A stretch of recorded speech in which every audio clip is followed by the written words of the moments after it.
There is no law against living below your means, and then saving and or investing what is left. Mokokoma Moko no ana. Number 10. Change your money beliefs. Do you often wonder how to save money because the methods you try don't work? We're here to tell you that it starts from the mind. If you don't have the right money mindset, you'll always find yourself spending more than you have, which is one of the fastest ways to make you poor. For example, you get your wages every Friday and start having fun before paying your bills because in your mind, you know that you'll earn more money by Friday next week. That is a poor money mindset, and it can set you so far back that you can hardly keep your head above water. With the right mindset, you can say bye-bye to being broke. A few ways you can improve your money mindset are understanding your emotions about money, forgiving your past financial mistakes and learning from them, forming positive money habits, not being sucked into the fear of missing out phenomenon, and expressing gratitude, among others. Improving your money mindset helps you to save money and live below your means. And on top of that, you get peace of mind and adopt a life of simplicity. Number 9. Save before spending. Ever decide to save money after paying all your bills, only to find that you've spent all of it and have nothing left to save? That's what happens when you spend your money before setting some aside to save. People say that money is never enough, but the downside of being a spendthrift is that you end up spending all of your money, and should an unexpected expense arise, you're in trouble. For example, let's say you earn $800 a week and cash in your check before going out with friends on Friday night, and because you don't want to be a leech, you spend $100 entertaining yourself and your friends.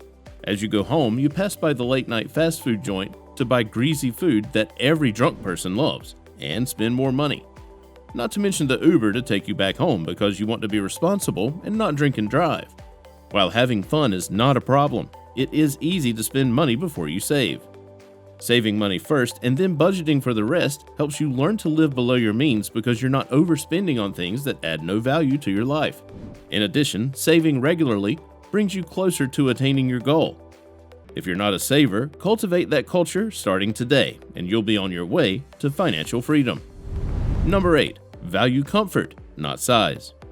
We all want to be comfortable and have enough space to do so, but there is a thin line between comfort and size. What we are trying to say is that not all comfortable things are big, and not all big things are comfortable. To live below our means and save tons of money, we must value comfort more than size. For example, having a 3-bedroom house gives you all the space you need, and then some, especially if you live alone, and the price tag can take a toll on your finances. The average rent for a 3-bedroom house is $2,245, while a 1-bedroom house rent is $1,200. If you take the bigger house, you pay $1,045 more, and your house will have endless echo sounds and will feel like a hall. We don't know anyone that thinks a hall is comfortable to live in. Also, you'll feel lonely, which will make your house uncomfortable to stay in. Choosing comfort allows you to purchase something you're happy to be in. If you buy Timberlands that are too heavy to lift, you'll drag them and get tired easily. And woe unto you if you come across something that will need you to run. Buying for comfort allows you to save money. If you rent a big house to prove to your family that you can do it, even when they didn't believe you could, you'd be hurting your finances by living above your means. Live below your means and save money, and soon, success will follow. Number 7. Carry zero credit card balance. Credit card balance or debt of any kind can be crippling and mess up your finances and daily lifestyle. What's more, it can cause ill health brought on by poor diet due to a lack of enough money to eat healthy meals or bring on stress-related health issues. Debt is usually brought on by living above your means and spending all the money you have before you get your next paycheck. And this can prove detrimental to financial freedom. Let's play you a scenario. You earn a monthly income of $4,000. Your 3-bedroom house is $2,225. Groceries $500, utilities $500, and gas $300. You have $700 left from your salary, and because you can't stop eating out, you spend like $300 on fast food and blow the rest by painting the town red with your friends every weekend. By the last week of the month, you have $0. And so you go to your frugal friend that you and your friends refer to as Jake the Party Pooper to borrow $200. promising to give it back the minute you get your check. When you receive your income, the first thing you do is give the $200 you owe back. You wouldn't want to ruin the friendship, right? This means that because you didn't get a salary increment to cover the money you borrowed, you'll be $200 short, forcing you to borrow more. And the vicious cycle continues. That is how you get into debt, but you can avoid it by living below your means. But living below your means doesn't just happen. It requires the discipline to avoid spending on things that add no value to you, such as your weekends of fun and decadence. You'll save money and acquire financial freedom. Number 6. Pay less interest. Paying more interest equates to setting your money on fire and watching it burn. This is because you're paying money you shouldn't, which enriches other people while taking you down financially. If you have things you are paying interest for, ensure that you're paying less interest by staying on top of the payments. For example, if for some reason you have a credit card balance, falling back on your payments is one way to double your interest and attract late charges, which can make your interest higher. Avoiding payday loans that have up to 300% interest rate compared to other lenders can save you a ton of money in interest. The same thing is true about your bills. If, for instance, you don't pay your electricity bill on time, the power company disconnects your light, and to have it reconnected, you have to start with a reconnection fee. These expenses that you need to put into account but don't can cost you a pretty penny in the long run. Looking for ways to bring down your interest rates can help you save money. Living below your means can help you to avoid incurring big debts that cost you a huge interest rate. Better still, find ways to live without having to pay any interest rates by saving for the things you want to buy and using cash to make your purchases. You'll save money and join the leagues of the financially independent. Number 5. Practice zero-based budget. A zero-based budget is a way to make sure you have included everything in your budget and have not left room for money mismanagement.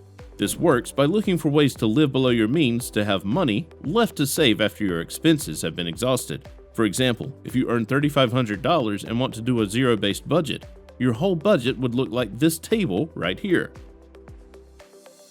As you can see, the table has the total budget amount, then goes on to deduct each bill until the balance is zero.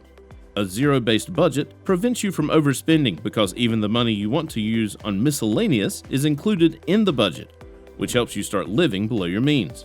That said, the balance does not have to be zero all the time. If you make a zero-based budget and there is still money left after all your expenses, you're already living below your means and can use that money to save or put towards your emergency fund. Number 4. Spend less on leisure. If you want your money to count for something and come through for you when you need it, you must review your spending habits and make changes where necessary. We all love leisure, but some leisure activities are more expensive than others. They say too much premium leisure ends up in premium tears, and because we'd hate to see you in premium tears, we recommend you start spending less money on your leisure activities and more on investing and securing your financial future. For example, if you're an adrenaline junkie, we're sure you go looking for trouble by participating in riskier leisure activities. Skydiving is a leisure activity that many people would love to cross off their bucket lists, but the expenses involved are enough to turn anyone back. While skydiving can be fun in a scary way, you can take steps to start living below your means and save tons of money. When you're wealthy enough, you can splurge a little on the skydiving sport, but beware you don't wait until you're way too old to go skydiving. We'd hate for your heart to give in mid-jump. Number 3. Get a side hustle. Many successful people rely on multiple sources of income to build savings and accumulate wealth. And truthfully, there is no other way to create wealth than having more than one avenue of earning money. Notable people such as Warren Buffett, Elon Musk, Mark Cuban, and others have multiple income streams, which helps them amass the wealth they have and secure a place in the Forbes list of the wealthiest people. Warren Buffett said, "Never depend on a single income. Invest to create a second source." And we say, "Let he who has ears hear." But seriously, you can create wealth by creating a side hustle and earning from it. Let's say you earn $3,500 a month and have done your zero budgeting routine. Notice that you've been left with $0, but you've saved $1,000, which would amount to $12,000 a year. What if you had a side hustle that was earning you an extra $1,500? Would you save it or take a weeks-long vacation to apologize to your body for working it to the bone? While the vacation sounds like an amazing idea, saving all your side hustle income would save you an extra $18,000 a year. This, coupled with your regular savings, would be a total of $30,000 a year. In 5 short years, you'd be able to own a house without taking a mortgage, or invest in high-return markets such as real estate and start your wealth creation journey. See, living below your means is not all gloom and doom. It has its perks if you're disciplined enough to put your money where your mouth is. There is no shortage of side hustle ideas. You can work graveyard shifts as a janitor, start an online business, or use the skills you have to start something awesome, among others. You'll love the result. Trust us. Number 2, keep tabs on your spending. Have you ever scratched your head trying to figure out how you spent the $100 you had in your wallet without success? Well, you're not alone. Many of us fail to keep tabs on our spending, which causes us to spend more than we save. For example, if you go grocery shopping with a budget, but end up buying an extra bag of $5 Doritos, this is an expense you hadn't included in your budget, and not writing it down puts a damper on your finances. As they say, small leaks sink the whole ship. If you fail to write your expenses down, you may not know what you're spending your money on, which, with time, may cost you a lot of money that you could have saved. Also, keeping tabs on your spending allows you to know when you're going left and rectify it. You'll be able to live below your means and save money. Before we get into number 1, make sure to check out the links in the description for our best recommendations to boost your savings. Number 1, practice financial discipline. Whatever financial decision you make, the most important thing, as we mentioned earlier, is discipline. If you practice and maintain financial discipline, you and poverty will always walk in parallel lines. Financial discipline helps you make solid and long-term financial decisions that benefit your future. For example, if you're serious about saving, you have to discipline yourself to set aside your preferred percentage without fail.